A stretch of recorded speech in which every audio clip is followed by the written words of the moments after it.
Hello friend, स्वागत है आपको हमारे YouTube channel max study point में।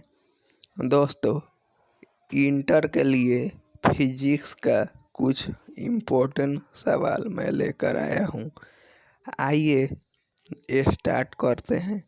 देखिए, सबसे पहला प्रश्न है, अवयस का बीमा होता है तो अवयस का बीमा एटी होता है या आईटी?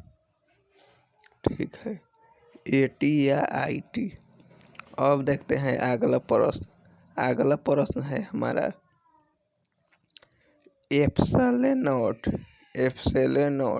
मात्रक है, मतलब एप्सिलॉन किसका मात्रक है? तो इसका बी नंबर हो जाएगा FM-1। एप्सिलॉन FM-1 का मात्रक है। और बढ़ते हैं अगला प्रश्न की ओर। देखिए, हमारा अगला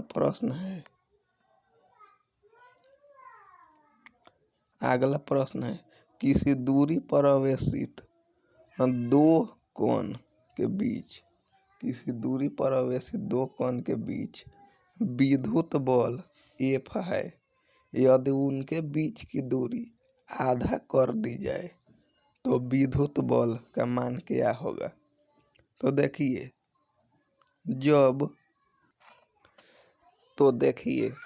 जब दो आवेशित कण के बीच का विद्युत बल आप आधा कर दीजिएगा, दूरी आधा कर दीजिएगा, तो उसका जो विद्युत बल का मान होगा वह 4 गुना हो जाएगा, यानी 4F होगा। ठीक है, तो इसका सही आंसर ए नंबर हो जाएगा। और बढ़ते हैं अगला प्रश्न की ओर। देखिए, मेरा अगला प्रश्न है, देखिए अगला प्रश्न क्या है? हमारा अगला प्रश्न है दिया गया चित्र में अवयस Q पर कुल प्रभावी बल 0 है तो 12Q बटा छोटा q का मान बताएं। देखिए, यह बहुत ही इम्पोर्टेंट प्रश्न है।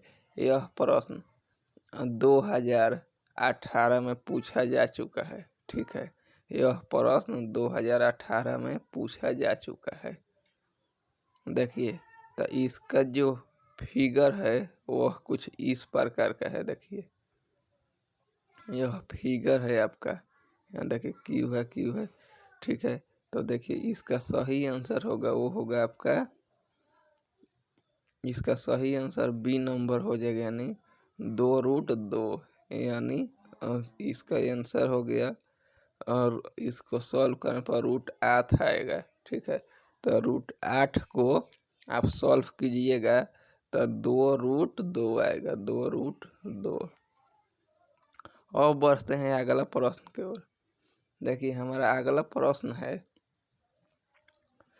जब किसी वस्तु को आवेशित किया जाता है तो उसका द्रव्यमान क्या होता है? ठीक है, आप जब किसी वस्तु को आवेशित कीजिएगा तो उसका द्रव्यमान क्या होगा? देखिए, इसका 4 ऑप्शन है। पहला है बढ़ता है, दूसरा है घटता है, तीसरा है अचर रहता है और चौथा है बढ़ या घट सकता है। तो इसका सही आंसर होगा, वो होगा डी नंबर, यानी मतलब कोई कन्फर्म नहीं है, बढ़ भी सकता है या घट भी सकता है। ठीक है, अब बढ़ते हैं हम अपना अगला प्रश्न की ओर। देखिए, हमारा अगला प्रश्न क्या है? अगला प्रश्न है विद्युतशीलता का SI मात्रक क्या है? विद्युतशीलता का SI मात्रक क्या है? तो देखिए, विद्युतशीलता का SI मात्रक होता है 1/n into 1/m² into c²। ठीक है, तो देखिए 1/n into 1/m² into c²। तो जब इसको आप सॉल्व कीजिएगा तब हो जाएगा ए नंबर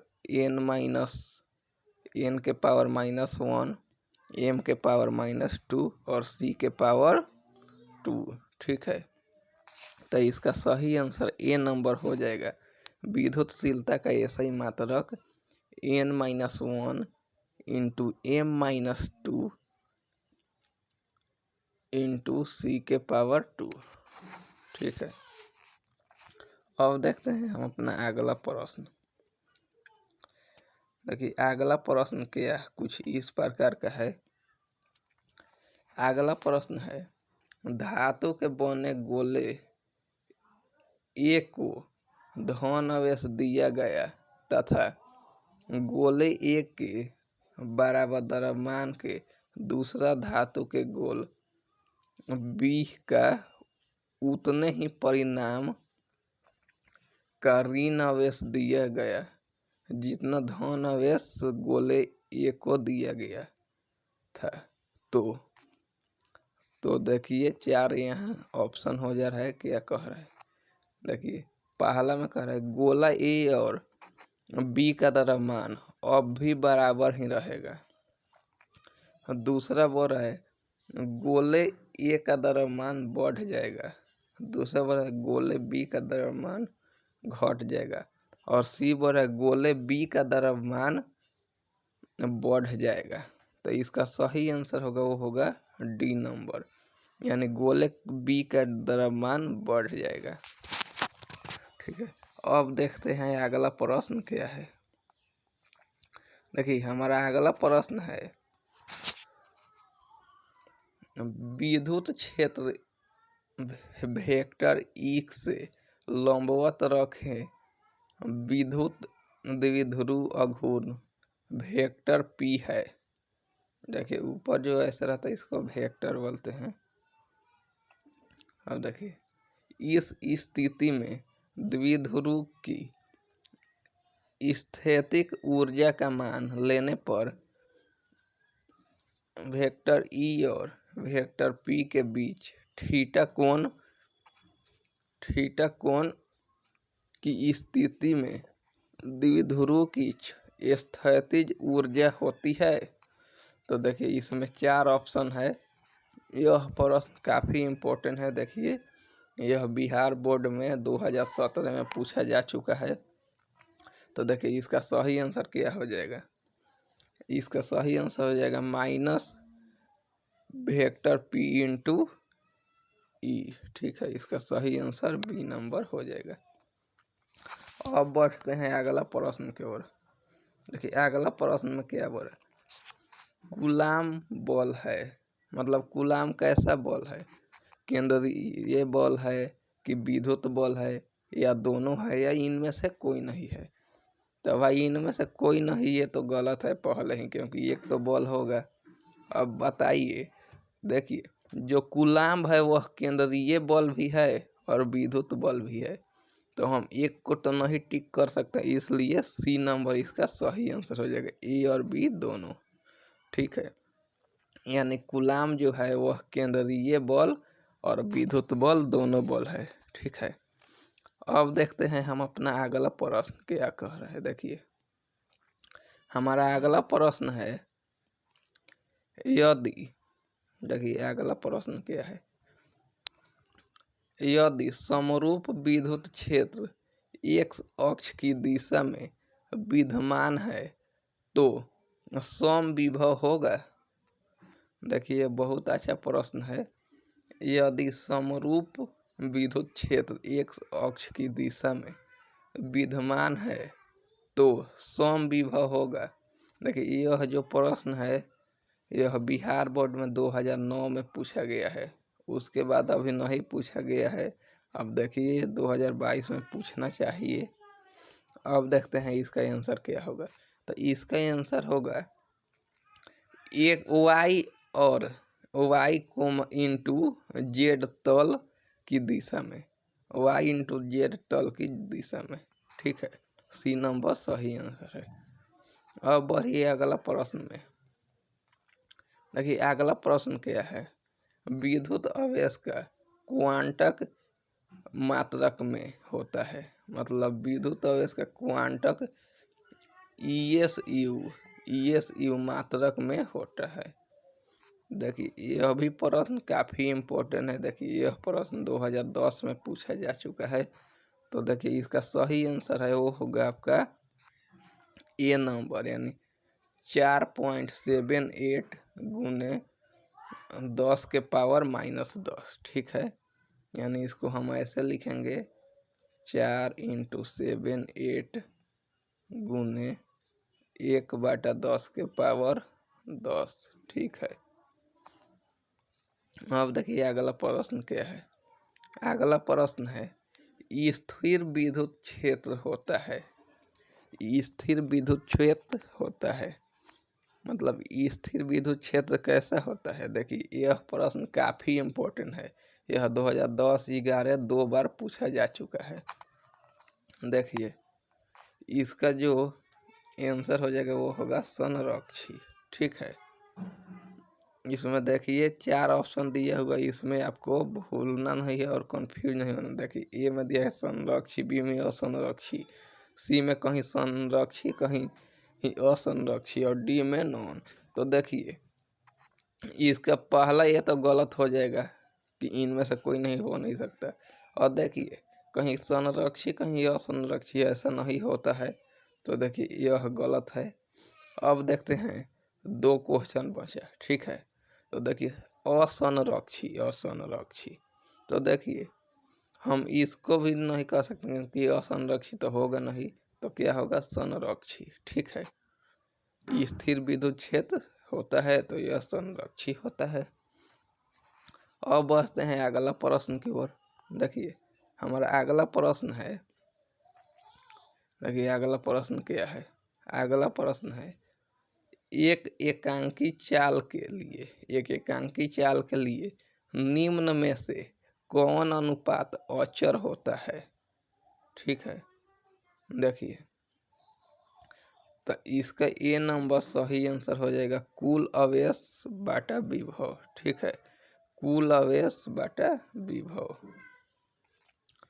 अब देखते हैं अगला प्रश्न की ओर क्या है। देखिए हमारा अगला प्रश्न है, देखिए अगला प्रश्न क्या है। अगला प्रश्न है 1 कूलम आवेश बराबर कितना ईएसयू होता है। ठीक है, 1 कूलम आवेश बराबर कितना ईएसयू होगा, यानी 1 कूलम आवेश बराबर डैश ईएसयू। तो देखिए इसका 4 ऑप्शन दिया है। ए में 3 × 10 के पावर 9, दूसरा का 9 × 10 के पावर 9 और 8.85 × 10 के पावर -2। ठीक है, और डी है इनमें से कोई नहीं। तो देखिए इसका जो सही आंसर होगा वो होगा ए नंबर। ठीक है, ए नंबर सही आंसर हो जाएगा 3 × 10 के पावर 9। ठीक है, अब देखिए अगला प्रश्न क्या है। अगला प्रश्न देखिए काफ़ी इम्पोर्टेंट है। देखिए ये प्रश्न क्या कह रहा है। एक विद्युतीय द्विध्रुव को विपरीत आवेश से बना है जिसके परिणाम +3.2 × 10 के पावर -19 कूलम एवं -3 × 10 के पावर -19 कूलम है और उनके बीच की दूरी 2.4 × 10 के पावर -10 मीटर है, एम है। ठीक है, विद्युतीय द्विध्रुव का अघूर्ण है। तो देखिए यह प्रश्न जो है 2015 में पूछा जा चुका है। ठीक है, और फिर पूछे जाने वाला है। देखिए तो इसका सही आंसर होगा वो होगा बी नंबर, यानी 7 × 6-8 × 10 के पावर -29 cm। इसका सही आंसर होगा वो होगा बी नंबर। ठीक है, आई होप कि आप हमारा वीडियो समझ पाए होंगे। अगर आपको हमारा वीडियो अच्छा लगा हो तो प्लीज़ हमारे चैनल को सब्सक्राइब कीजिए, हमारे वीडियो को लाइक कीजिए और ज़्यादा से ज़्यादा दोस्तों में शेयर कीजिए ताकि हर दोस्त हमारा यह वीडियो देख पाए। ठीक है, धन्यवाद दोस्तों हमारा वीडियो देखने के लिए। आपसे एक रिक्वेस्ट है कि हमारे चैनल को ज़रूर सब्सक्राइब कीजिएगा, क्योंकि मैं बराबर आपके लिए इम्पोर्टेंट से इम्पोर्टेंट क्वेश्चन लाता रहूँगा। धन्यवाद।